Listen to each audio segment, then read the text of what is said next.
the number one causes of hospital readmission is dehydration. So hydrating, again, the way this works, it goes into your blood system significantly faster, how your body breaks it down.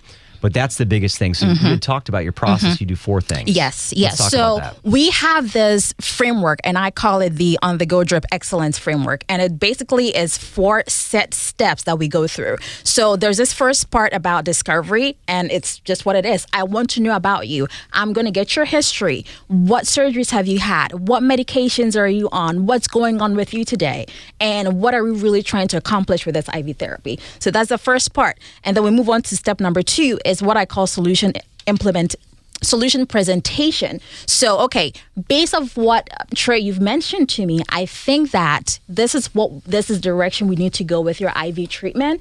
Again, not just picking off of a menu. Sure. Yes, sometimes we will go with what you picked off of the menu, but in other instances, based on what we discovered about you in that first step, I would say, hey, I think we should probably switch things around and probably go this direction with it.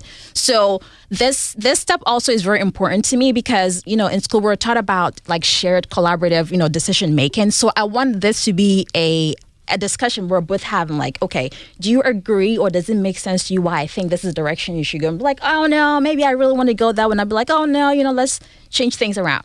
So we present the solution to you, and then the next step is for us to implement what we talked about. So in this case, we set up, and it's not only IV therapy because we're doing lab work as well. We're calling in prescriptions. So there's like a whole other side of this. It's not just the IV therapy. This. Yes, right. Gotcha. It's not just the IV therapy part of it. That's one of the key things we do, but there's a whole lab work component that's, that goes into it. And then the last step being a service and review. So, okay, we've learned about you. We talked about the solution. We've implemented the solution. How are you feeling? What changes have you noticed? Is anything different? How can we improve? What can we make better? Because at the end of the day, you came to me with a problem. We need to have outcomes. So we're going to review those outcomes, make sure that we're meeting them. So that's really what our framework is.